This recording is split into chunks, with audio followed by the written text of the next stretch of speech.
अस्सलाम वालेकुम रहमतुल्लाहि व बरकातहू। जनाब अज माशाल्लाह गब्बन 3 महीने की गारंटी शुदा गब्बन माशाल्लाह पाठ लियांदी दोस्तों वास्ते। बड़े दोस्त फरमाइश कर देंगे फौजी भाई A+ क्वालिटी वाली माशाल्लाह पाठ लियो। जनाब अज दोस्तों वास्ते माशाल्लाह A+ क्वालिटी वाली माशाल्लाह पाठ लियांदी। खट्टे मक्खी चीने प्योर मदरसा नस्ल के ब्रीडर तो जनाब क्रॉस हुई हुई है। इस टाइम पाठ की हाइट 34 तो 35 इंच है तो लख रुपये वाली चीज़ है। इंशाल्लाह तुहानू 1000 रुपये मिलेगी। और जनाब वेखो ना जी हाइट कद भी चेक करो तो मुँह जनाब कोई धुंधी चौगी नहीं, खीरी पाठी ने माशाल्लाह।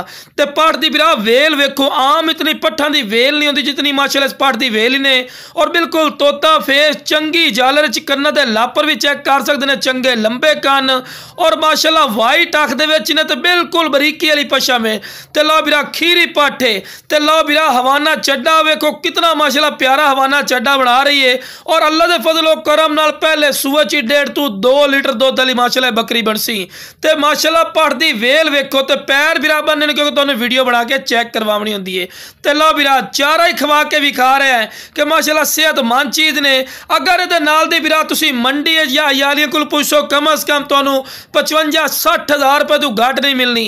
लेकिन जेड़ा बिरा पहले कॉल करसी तुहाडी सोच तो भी कम राइट ते माशाल्लाह मिलेगी। ते जिंदा वेट भी 40 तो 45 kg माशाल्लाह जिंदा वेट है। ते लो बिरा टोर फिर के विखा रहे हैं, कोई लंगड़ी लूली नहीं, सेहतमंद और माशाल्लाह एक्टिव ने। ते शौक रखना तो बिरा ये शौक रखो, टैडिया दोगलियां चीज़ा लवन का फायदा नहीं होता। खीरी पाठे ते हाइट कद कमाल दा माशाल्लाह। और बिरा वो पाठे जेड़े अगे जाके 40-45